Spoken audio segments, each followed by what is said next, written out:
I'm going to show you how I make a plunge cut or bore cut, depending on what you like to call it, with a chainsaw. There are different cuts you can make with a chainsaw. One of the most common, obviously you can use the bottom of the bar to cut down into the wood, called pulling chain. You can use the top of the bar to push up into the wood, called pushing chain. You can also use the tip of the bar to cut straight into the wood in what we call a plunge cut or a bore cut. The plunge cut has a lot of uses. A common one, if you think a tree you're cutting down might be rotten inside, one way to test it is to do a plunge cut.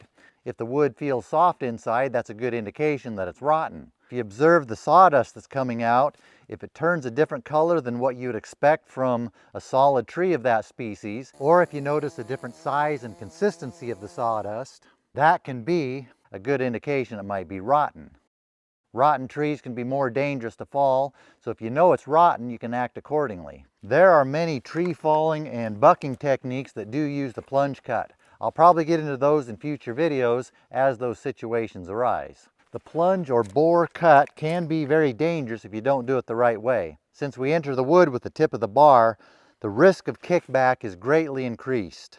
Kickback is a situation where if the top quadrant of the tip or nose of the bar touches a solid object, it can kick up and back at you.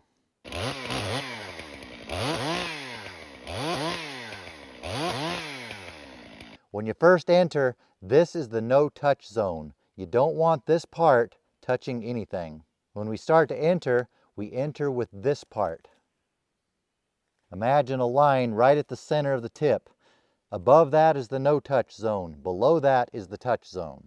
Get your minds out of the gutters, guys. I know I just walked myself into a plethora of inappropriate but mildly funny comments.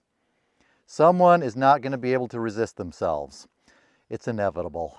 When we enter, we don't want to be entering with that top part of the tip. We want to be entering with the bottom part. As we push into the wood, once we get past this point of no contact, then we can straighten it out and push straight in. The whole time you're doing this, just know you have an increased chance of kickback with this kind of a cut. This is especially when you want to have a good, solid grip on your saw. None of this kind of nonsense, none of this kind of nonsense, a good, solid grip. Hold your chainsaw like you mean it.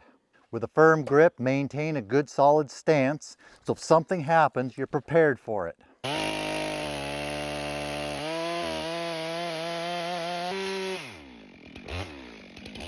If you start too high on the tip of the bar, it's going to want to kick itself out of the cut. If you start on the bottom, it's going to push into the wood the way you want it. When I do a plunge cut, I like to keep the saw at full throttle the whole time. If you slow down on the throttle, it can chatter, it can do all kinds of weird things. I'm being a little bit conservative here. You could start straightening out sooner than I am. If you're just a beginner, don't rush to straighten it out until you really get a good feel for it.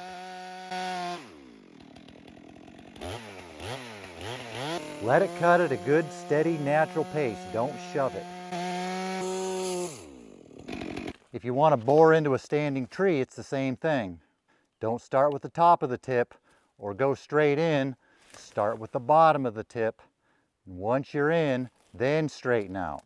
Same if you wanted to do it parallel to the tree. You don't go in like this, it's going to kick back. Don't go in straight, it's just not going to want to do it.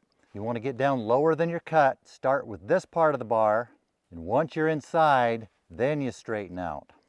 When you can learn how to cut like this, and like this, it opens up a whole new world. And it makes a good holder for your saw.